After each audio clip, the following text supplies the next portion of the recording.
फॉर्मूले को यूज करते हुए हम इस डायमेंशन को फाइंड कर सकते हैं। तो हमारे पास जो ये क्वांटिटी है अल्फा, अल्फा को ऐसे लिखा जा सकता है del omega upon del t. तो डेल ओमेगा जो है उसकी डायमेंशन को हम पहले ही फाइंड कर चुके हैं, t raise to the power of -1, and time की जो डायमेंशन होती है वो क्या होती है, टी। तो हम इसको फाइंड कर सकते हैं, t raise to the power of -2 से। इसको सॉल्यूशन में कैलकुलेट कर लिया हमने। क्वेश्चन जो सी है इसका, टॉर्क का फॉर्मूला था फोर्स इनटू लेंथ आर्म या डिस्टेंस आर्म। डिस्टेंस आर्म क्या होता है, दो फोर्सेस के बीच में परपेंडिकुलर डिस्टेंस होती है। तो डिस्टेंस को हम डायमेंशनल लिखते हैं कैपिटल एल से, और फोर्स की जो डायमेंशन होती है हम पहले ही कैलकुलेट कर चुके हैं m1 l1 t -2। तो इन दोनों को जब हमने सॉल्व किया तो अपने पास टॉर्क की डायमेंशन मिल गई ये। इसके बाद में मोमेंट ऑफ इनर्शिया का फॉर्मूला होता है मास इनटू डिस्टेंस स्क्वायर। मास को हम शो करते हैं कैपिटल M एंड डिस्टेंस का स्क्वायर है तो L2 लिख दिया इसको। डायमेंशनली हमने सॉल्व किया तो अपना आंसर मिल गया ML2। Question number 3, find the dimensions of electric field, magnetic field and magnetic permeability. हमें तीन क्वांटिटीज की डायमेंशंस को फाइंड करना है, जिसके लिए हमारे पास फॉर्मूले भी इसमें गिवन है। ठीक है, F = QE, F = QVB and P = μ0I/2πa। तो फर्स्ट फॉर्मूला जो है इलेक्ट्रिक फील्ड के लिए हम इसको कैलकुलेट करते हैं तो फॉर्मूला हो जाएगा फोर्स अपॉन चार्ज। तो फोर्स का डायमेंशन हमने यहाँ लिखा एंड चार्ज का डायमेंशन क्या होता है, एम्पियर इनटू टाइम। क्योंकि चार्ज का फॉर्मूला क्या होता है, Q = IT। हम इस एम्पियर को कैपिटल I से भी शो कर सकते हैं, जैसा कि हमने लास्ट में किया भी है। इसको कैपिटल A को कन्वर्ट करके हमने लिख दिया है I में। तो जब हम इनको सॉल्व करते हैं तो हमारे पास इलेक्ट्रिक फील्ड की डायमेंशन आ जाती है m1 l1 t -t and I -1। ये अपने पास इनकी डायमेंशन आ गई। Question B, capital B is for magnetic field. Magnetic field का फॉर्मूला होता है force upon charge into velocity. तो हम इसको सॉल्व करते हैं तो अपने पास फोर्स का जो डायमेंशन होता है वो क्या होता है, मास। फोर्स का जो डायमेंशन होता है वो अपने पास क्या होता है, m1l1t-2, चार्ज का डायमेंशन मैंने लिख ही दिया एंड वेलोसिटी का डायमेंशन ये है। इसको सॉल्व करा हमने, इसको सॉल्व करने के बाद में अपने पास फाइनल डायमेंशन ये मिल जाएगी m1t-2 i-1, i is for current. इसके बाद में मैग्नेटिक परमिएबिलिटी, जिसका फॉर्मूला हमने इसी फॉर्मूले से कैलकुलेट किया।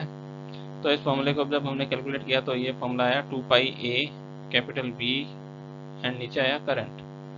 तो 2π की कोई डायमेंशन होती नहीं है इसकी डायमेंशन, क्योंकि ये कांस्टेंट है। a इज डिस्टेंस, क्वेश्चन में गिवन है कि a distance and magnetic field जो है उसकी डायमेंशन ये एंड करंट की डायमेंशन ये मैग्नेटिक फील्ड की डायमेंशन हमने यहाँ से रखी है इसके अंदर। इसके बाद में इनको सॉल्व किया तो अपने पास आंसर आ गया m1l1t-2 i-2। Thank you. Question number 4, electric dipole and magnetic dipole का डायमेंशन हमें फाइंड करना है। तो इलेक्ट्रिक डाइपोल जो है उसका फॉर्मूला होता है 2a इंटू क्यू। 2a क्या होता है, जैसे इलेक्ट्रिक डाइपोल जो है उन दोनों चार्जेस के बीच का जो डिस्टेंस है जो कि मीटर में मेजर करते हैं वो 2a and q is the magnitude of charge. जब हमने इनको डायमेंशनली सॉल्व किया, 2a के लिए l रख दिया, चार्ज के लिए it रख दिया, तो अपने पास डायमेंशन आई l1t1 i1। मैग्नेटिक मोमेंट का फॉर्मूला होता है करंट इनटू एरिया स्क्वायर। मान लिया ये कोई लूप है अपने पास जिसमें करंट फ्लो हो रहा है, तो अगर इसमें इस तरीके से करंट फ्लो हो रहा है तो इस करंट I के कारण इस एरिया का कितना मैग्नेटिक मोमेंट बनेगा, वो है IA। ठीक है, और इसके डायमेंशन हम राइट हैंड लॉ से फाइंड कर सकते हैं। इसके अकॉर्डिंग इसकी डायमेंशन क्या होगी, इस प्लेन ऑफ पेपर के नॉर्मली आउटवर्ड मेरी तरफ या आपकी तरफ, तो current I, area L square, then final dimension हमारे पास क्या मिल गई L2I। Thank you. Question number 5 में E is equal to h nu का फॉर्मूला हमें गिवन है और पूछा गया है कि प्लांक कांस्टेंट का डायमेंशन क्या होगा। Planck constant is h। तो h का डायमेंशन फाइंड करने के लिए हमने फॉर्मूला फाइंड किया E अपॉन न्यू। न्यू का डायमेंशन t-1 एंड एनर्जी और वर्क का डायमेंशन सेम होता है, तो हमने वर्क की डायमेंशन हमने रख दी इसके अंदर। इनको सॉल्व किया तो अपने पास फाइनल डायमेंशन क्या गई m1l2t-1। Thank you.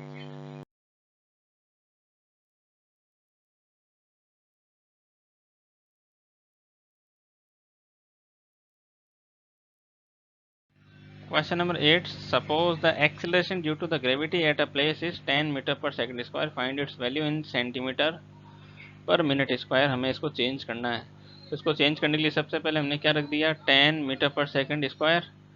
तो इसको हमें किस में कन्वर्ट करना है, सेंटीमीटर पर मिनट स्क्वायर में। तो हम इस मीटर को लिख देंगे 1 मीटर और इसको सेकंड को लिख देंगे 1 second.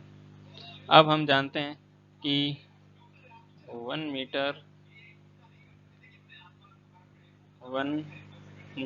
Is equal to 100 centimetre होता है and 1 second is equal to, अगर हम सेकंड को मिनट में कन्वर्ट करना चाहें तो हम 60 का डिवाइड करते हैं, तो ये मिनट का वैल्यू हो जाएगा सेकंड के लिए।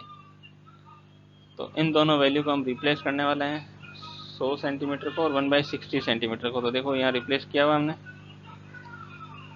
1/60 एंड स्क्वायर जो है यहाँ पर, इस कारण से हमने यहाँ पे स्क्वायर पुट किया हुआ है। ठीक है, तो इनको सॉल्व करा हमने तो अपने पास जो है वैल्यू क्या आ जाएगी इसकी, जब सॉल्व करेंगे फाइनली अपने पास जो वैल्यू आएगी वो आएगी 3.6 इंटू 10⁻⁶ सेंटीमीटर पर मिनट स्क्वायर। इसको सॉल्व आराम से करके देख सकते हैं, यही आंसर है इसका। क्वेश्चन नंबर 9 में क्या गिवन है, the average speed of snail is 0.02 miles per hour and that of a leopard is 70 miles per hour. Convert this speed in SI unit. SI unit में कन्वर्ट करना है, इसका मतलब माइल्स को हमने कन्वर्ट करना है किस में, मीटर में, एंड आवर को किस में कन्वर्ट करना है, सेकंड में।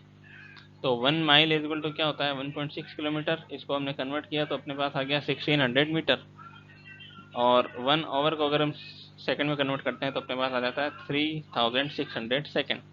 तो 1 माइल पर आवर का वैल्यू कैसे कैलकुलेट हो जाएगा, यहाँ पे हम रख देंगे 1600 मीटर एंड नीचे रख देंगे 3600 सेकेंड। तो इसको कैलकुलेट किया हमने, काट के कैंसिल करके रिड्यूस करके, तो 4/9 मीटर पर सेकेंड आ गया। कैसे कैलकुलेट करते हैं हम? अगर 1 माइल एंड 1 आवर के प्लेस पे, 1 माइल के प्लेस पे तो हमें रखना है 1600 एंड 1 आवर के प्लेस पे रखना है हमें 3600 सेकेंड। तो हमने 1 माइल पर आवर को चेंज कर लिया 4/9 मीटर पर सेकेंड में। अगर हमें ये दोनों जो स्पीड गिवन है इस क्वेश्चन में वो क्या क्या है, एक तो गिवन है अपने पास 0.02 माइल्स पर आवर एंड दूसरी स्पीड गिवन है 70 माइल्स पर आवर। तो इन दोनों को अगर मीटर पर सेकंड में कन्वर्ट करना है तो दोनों को किससे मल्टीप्लाई करना होगा? 4/9 से, क्योंकि हमने 1 माइल पर आवर का वैल्यू कैलकुलेट पहले ही कर लिया है। तो हम माइल को अगर चेंज करना चाहते हैं मीटर पर सेकंड में तो 4/9 से मल्टीप्लाई करना होगा, जो कि हमने इस क्वेश्चन में करके इसकी फाइनल वैल्यू निकाली भी है। तो you can calculate it yourself. ठीक है, थैंक यू। क्वेश्चन नंबर 10 में हमें गिवन है the height of mercury column is in a barometer in a Calcutta laboratory was recorded to be 75 centimeter. Calculate this pressure in SI and CGS unit using the following data. Specific gravity of mercury is given in the question 13.6 and density of the water is 1000 kilogram per metre cube and gravitational acceleration का value हमें पता होता ही है 9.8 होता है metre पर second square. Pressure का value इसमें गिवन है एच रो जी। तो इन सब का यूज़ करते हुए हमें इसको करना है। कैसे करेंगे? हमें SI यूनिट में अगर प्रेशर को कैलकुलेट करना है तो हम एच रो जी फॉर्मूले का यूज़ करेंगे। हाइट जो है अपने पास क्या गिवन है 75 सेंटीमीटर। इसको हम किस में कन्वर्ट कर देंगे? मीटर में। तो मीटर में कन्वर्ट करने के लिए हमने इसको लिख दिया 75 इंटू 10⁻⁻² मीटर। वो वैल्यू यहाँ रखी हुई है, देखो ये वैल्यू यहाँ रखी हुई है। ठीक है, इसके बाद में रो जो है डेंसिटी ऑफ मरकरी हमें निकालना है। तो हमें स्पेसिफिक ग्रेविटी का वैल्यू गिवन है। स्पेसिफिक ग्रेविटी जो होता है उसका फॉर्मूला क्या होता है? Density of mercury upon density of water. तो अगर हमें डेंसिटी ऑफ मरकरी फाइंड करना है तो हमें डेंसिटी ऑफ वाटर को किससे मल्टीप्लाई करना होगा? 13.6 से। तो वो हमने यहाँ किया हुआ है, देखो 13.6 को हमने डेंसिटी ऑफ वाटर से मल्टीप्लाई किया है। तो अपने पास ये डेंसिटी ऑफ मरकरी आ गया, जिसको हमने इस क्वेश्चन में पुट कर दिया है यहाँ पर। ठीक है, इसको यहाँ पुट कर दिया हमने इस क्वेश्चन में। इसके बाद में फाइनली हमें किसकी वैल्यू रखनी है? जी की वैल्यू रखी 9.8। सॉल्व किया, इसको सॉल्व करने के बाद में अपने पास ये वैल्यू आई थी 99960 न्यूटन पर मीटर स्क्वायर, जिसको हम पास्कल भी लिख सकते हैं। ठीक है, तो इस वैल्यू का अप्रोक्सीमेशन हमने कर दिया है 1 लाख में, या 10⁻⁵। इसको क्या लिख सकते हैं? 10⁻⁵ पास्कल भी लिखा जा सकता है। ये SI यूनिट में कलकत्ता के प्रेशर का वैल्यू। CGS सिस्टम में इसका वैल्यू कैलकुलेट करने के लिए न्यूटन, CGS सिस्टम में इसका वैल्यू कैलकुलेट करना है तो न्यूटन को हमें चेंज किस में करना पड़ेगा? डाइन में। एंड मीटर को हमें किस में चेंज करना होगा? सेंटीमीटर में। तो हम जानते हैं कि 1 newton is equal to 10⁵ dyne होता है। इसको भी हम कन्वर्ट करके बता सकते हैं कैसे होता है, लेकिन ये इस क्वेश्चन का सब्जेक्ट नहीं है। इसके बाद में 1 मीटर इज इक्वल टू होता है 100 सेंटीमीटर। तो ये दोनों वैल्यू में रखनी है। जो 10⁵ डाइन है वो यहाँ रखा हुआ है, देखो, एंड 100 सेंटीमीटर को हमने यहाँ पुट किया है। तो आगे हमने सॉल्व किया तो अपने पास जो फाइनल वैल्यू आई CGS सिस्टम में वही 10⁶ डाइन पर सेंटीमीटर स्क्वायर। ये इसका आंसर।